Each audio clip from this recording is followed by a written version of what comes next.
Hello শিক্ষার্থী, আসসালামু আলাইকুম। এ পর্বে আমরা 3.5 অনুশীলনীর 5, 6 এবং 7 নম্বর নৈর্ব্যক্তিক প্রশ্নগুলো খুব সুন্দর করে শিখব, যেন এই ধরনের কোনো প্রশ্ন যদি সৃজনশীল আকারে আসে, অর্থাৎ এখানে যে মানগুলো আছে, এই যে F of x equal to যে মানগুলো দেওয়া আছে, এটা যদি পরিবর্তন করে দেওয়া হয়, তাহলে তুমি যেন এই ধরনের নৈর্ব্যক্তিক প্রশ্নের সমাধান ইজিলি করতে পারো। এই জন্য আমরা বিস্তারিতভাবে ডিটেলস শিখবো, ঠিক আছে। ফার্স্টে আমাদের কি বলতেছে, যদি x equal to 2 minus root over 3 হয়, তবে এক্স স্কোয়ার ইকাল টু কত হবে, অর্থাৎ এক্স স্কোয়ারের মানটা কত হবে, ঠিক আছে। এক্স ইকাল টু কি দেওয়া আছে, x equal to 2 minus root over 3। তো আমাদের এখানে একটু মাথা খাটাতে হবে, সেটা হচ্ছে কি বলেছে, এক্স স্কোয়ারের মান, তাই না। আমাদের আছে এক্স, এখানে এক্স ইকাল টু এইটা দেওয়া আছে, বের করতে হবে এক্স স্কোয়ারের মান। তার মানে কি করতে হবে, সবাই আমরা জানি, তাই না। এটাকে যদি আমরা বর্গ করি, অর্থাৎ উভয় পক্ষকে যদি বর্গ করি, তাহলে কিন্তু আমরা এক্স স্কোয়ার পেয়ে যাচ্ছি, তাই না। কি করলাম, আমি উভয় পক্ষকে বর্গ করলাম। কেন করলাম, কারণ আমাদের এক্স স্কোয়ারের মান বের করতে হবে। আমরা এই পাশে এক্স স্কোয়ারটা পেয়ে গেছি।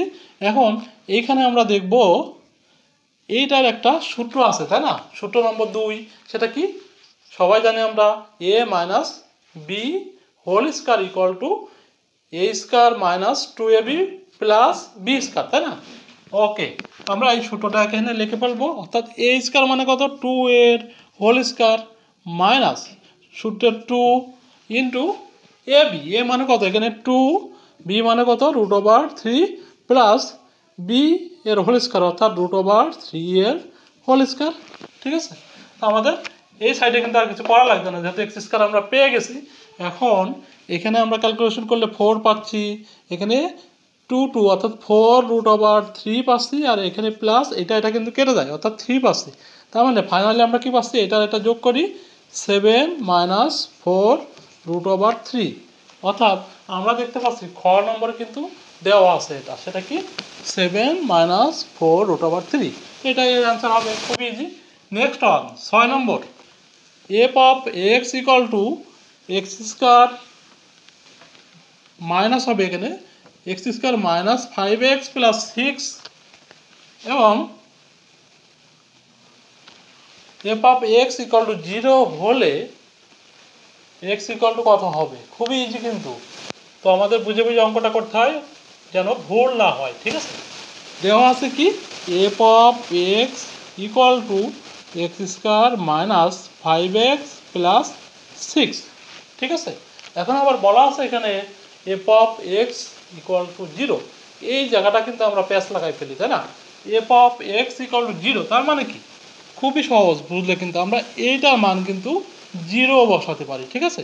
এটার মান 0 বসিয়ে দিলে যা হয়, আর এই পাশে কি করব আমরা, এ পাশে আমরা মিডল টার্ম অর্থাৎ মধ্য বিভক্তি পদের যে নিয়মটা আছে, সেই নিয়মে কিন্তু উৎপাদকে বিশ্লেষণ করতে পারি, ঠিক আছে। সেটা কি, এটা গুণ করতে হয়, আমরা জানি প্রথম পদ এবং ধ্রুবপদ অর্থাৎ শেষ পদ দুটা গুণ করলে যেটা হয়, অর্থাৎ 6x স্কোয়ার, এই 6x স্কোয়ারকে এমনভাবে ভাঙতে হবে যেন যোগ বা বিয়োগ করে আমরা মাঝেরটা অর্থাৎ মাইনাস 5xটা বাড়াতে পারি, ঠিক আছে। তো সেই ক্ষেত্রে এখানে 3 দুগুণে 6, খুবই ইজি।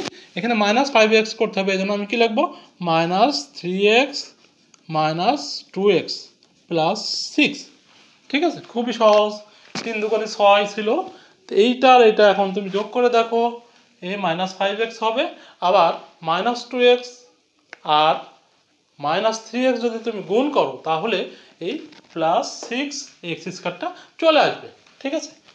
অর্থাৎ আমরা এখন এটাকে কমন নেবো, এই দুইটা থেকে কি কমন যাবে, এক্স কমন যাবে, এক্স কমন নিলে কি হয়, এক্স মাইনাস 3, আর এখানে মাইনাস 2 কমন নিয়ে কি হবে, এক্স মাইনাস 3 হবে। আমরা জানি কমন নিয়ে মানে ভাগ, খুবই ইজি। আবার আমরা কমন নেবো কি, এক্স মাইনাস 3 কমন নিলে এখানে কি থাকতেছে, এক্স, আর এখানে মাইনাস 2 থাকে। তো এখানে আমাদের কি ছিল, 0। এখন এখানে আমরা বাদ দিয়ে করবো যখন অঙ্কগুলো করব, ঠিক আছে। তো আমি যেহেতু এনসিটির জন্য করছি, এই জন্য ডিরেক্টলি করে দিলাম। এখন আমরা যদি এটা পক্ষান্তর করি, তাহলে কি পাবো, একই কথা কিন্তু, তারপর বোঝানোর জন্য এরকম করে লিখতে হবে, x minus 3 into x minus 2 equal to 0, ঠিক আছে। তো একটা জিনিস আমরা মনে রাখবো, দুইটা রাশির গুণফল যদি 0 হয় তাহলে আলাদা আলাদা করে ওই দুইটা রাশি কিন্তু 0 হবে, দুইটা রাশির মানই আলাদা আলাদাভাবে 0 হবে। অর্থাৎ এইটা ইকুয়াল টু 0, আবার এটা ইকুয়াল টু 0 লিখতে পারি। এমন করে যদি অনেকগুলো থাকে সেইগুলো ইকুয়াল টু যদি 0 হয়, আমরা প্রত্যেকটা আলাদা আলাদা করে 0 লিখতে পারবো। ঠিক আছে, এটা কিন্তু আমরা মনে রাখবো। তাহলে এখানে আমরা কি লিখতে পারি, অতএব x - 3 ইকুয়াল টু 0, বা এখানে x equal to side change করলে আমরা 3 পাবো, অথবা আমরা কি লিখতে পারি x - 2 ইকুয়াল টু 0, বা x ইকুয়াল টু 2। ঠিক আছে, রেজাল্ট তাহলে কি আসতেছে, 3 and 2, x এর মান 3। এখন তুমি এই 2টা আগেও লিখতে পারো অথবা এই 3টা আগেও লিখতে পারো, এটা কোনো বিষয় না। ঠিক আছে, অর্থাৎ 2 আর 3 কোনটাতে আসছে সেটা কিন্তু আমাদের অ্যান্সার হবে, অর্থাৎ এই ক নম্বরটা answer. Clear? Okay, next on 7 number.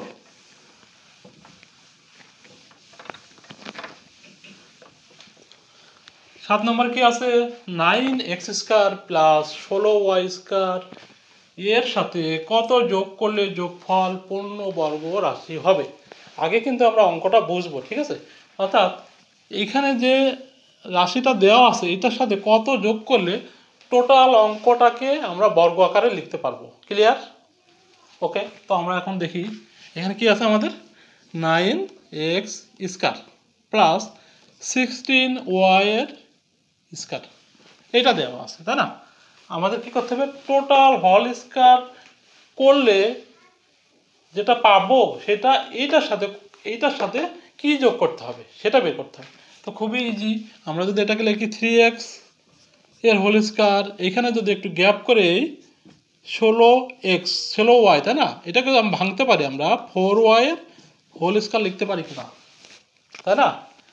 3x গুণ 3x 9x², 4y গুণ 4y 16y²।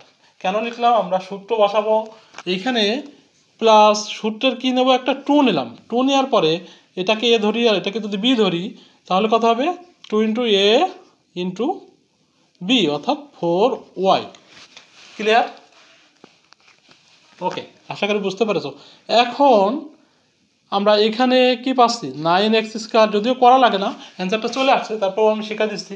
এইখানে কত হবে, 3 × 6 গুণ 4, অর্থাৎ 4 × 6 = 24 xy প্লাস 16y²। এই রাশিটা যদি এমন হতো তাহলে আমরা কি লিখতে পারতাম, আমরা লিখতে পারতাম 3x প্লাস 4y এর হোল স্কয়ার। ঠিক আছে, কারণ কি, কারণ এইটা ইকুয়াল টু এইটা।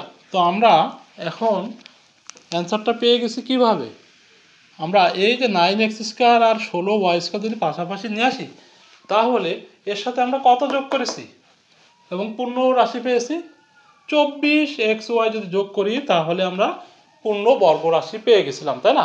সেটা কি ছিল, 3x প্লাস 4y এর হোল স্কয়ার। তার মানে রেজাল্ট আমাদের কি হবে, রেজাল্ট এইটা হবে।